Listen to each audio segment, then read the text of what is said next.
तो बेटे next lecture में बेटे you should know the formulas.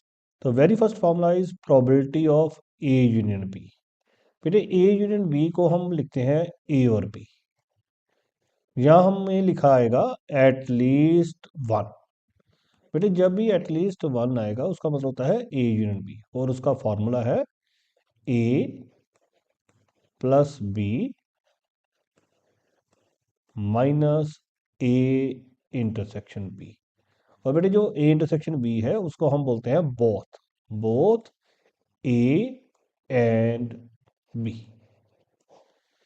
Next अगर बेटे वर्ड आ जाए म्यूचुअली एक्सक्लूसिव, तो म्यूचुअली एक्सक्लूसिव मीन्स दोनों में कुछ भी कॉमन नहीं है, ए और बी में कुछ भी कॉमन नहीं है, तो उसका जो ए इंटरसेक्शन बी होगा that will be empty, and उसकी जो प्रोबेबिलिटी होगी, probability of A intersection B will be zero.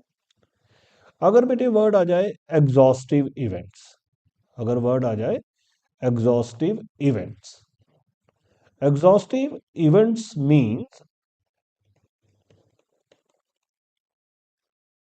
जो उनका यूनियन है A union B that will give us the full sample space, तो उसकी जो प्रोबेबिलिटी होती है दैट इज वन। तो probability then A union B की कितनी होगी, वन। अगर वर्ड एग्जॉस्टिव आ जाएगा then probability will be taken as one. और probability of A, now probability of any event, probability of any event means number of favorable outcomes, favorable cases divided by all possible cases, all possible cases। अगर बेटे आ जाएगा probability find out not a, not a को बेटे represent करने का form है जहां तो आप ए के ऊपर बार डालना, जहां ए के ऊपर डैश डालना, और उसका फॉर्मूला है one minus B A.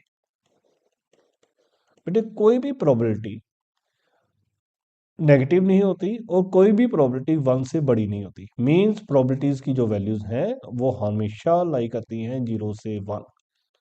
All probabilities lie in between zero to one. Okay, and last अगर प्रोबेबिलिटी ऑफ सैंपल स्पेस ही मांग ली, अगर प्रोबेबिलिटी ऑफ सैंपल स्पेस ही मांग ले तो हमेशा that is one, probability of sample space is one. So these are the basics what we need to start the class. बेटे वेरी फर्स्ट जो टॉपिक है जो प्लस टू का जहां से हमारा स्टार्ट होता है डेट इज कंडीशनल, क्या है, कंडीशनल प्रोबेबिलिटी, कंडीशनल प्रोबेबिलिटी।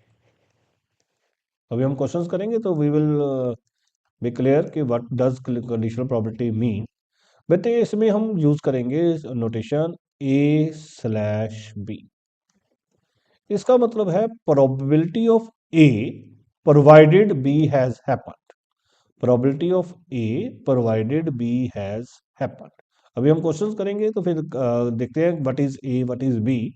तो A slash B means probability of A provided B has been completed, और उसका फॉर्मूला है probability of A intersection B divided by P B.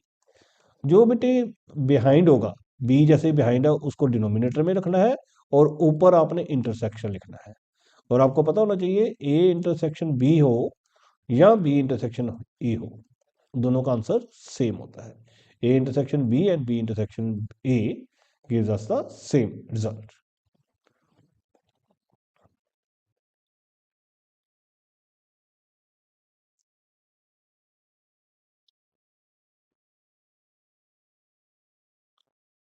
तो this is the very first question of NCERT, आपके exercise 13.1 का very first question है।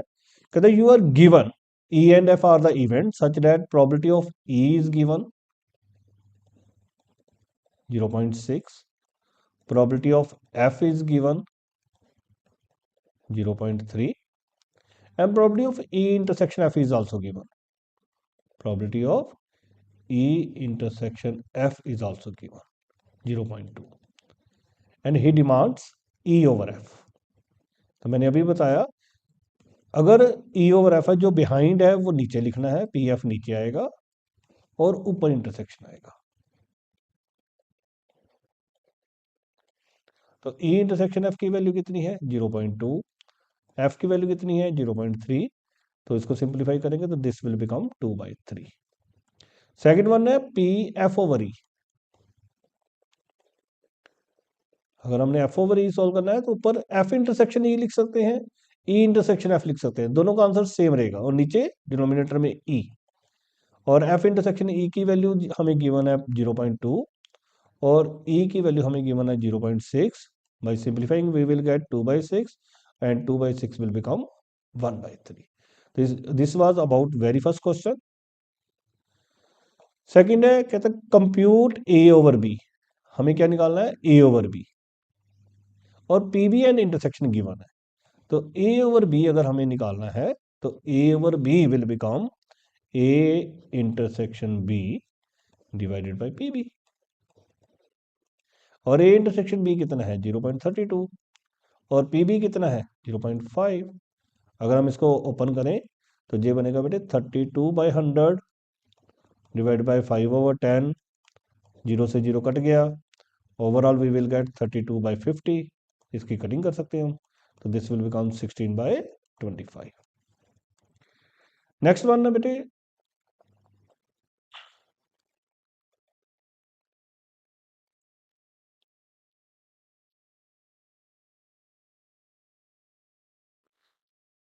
Next जो question है वो है,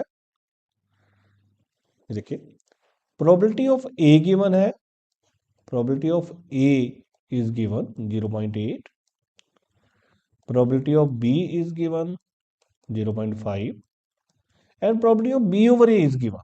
Now we are given with probability of B over A कितनी है 0.4। और ये तीन चीजें उसने डिमांड की है। तो क्या क्या गिवन था हमें, A गिवन है, B गिवन है, B ओवर A गिवन है और A intersection B, A over B हमें निकालने के लिए बोला गया है। तो this is the result.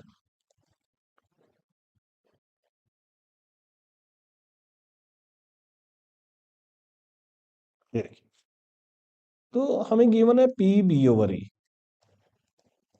0.4। P B over A will be written as P B intersection A. आप बी इंटरसेक्शन ए भी लिख सकते हो, ए इंटरसेक्शन बी भी लिख सकते हो, divided by P A is equal to 0.4। तो पी बी इंटरसेक्शन ए लिख लो या ए इंटरसेक्शन बी लिख लो।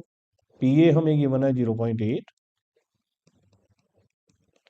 तो क्रॉस मल्टीप्लाई करने से हमारे पास ए इंटरसेक्शन बी आ जाएगा। तो ए इंटरसेक्शन बी कितना बन जाएगा 0.32। ये इधर मल्टीप्लाई कर दिया तो 0.32।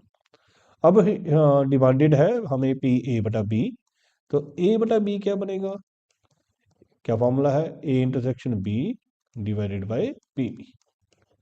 और A intersection B divided by P B क्या बनेगा 0.32 डिवाइडेड बाय पी बी कितना है हमारा 0.5।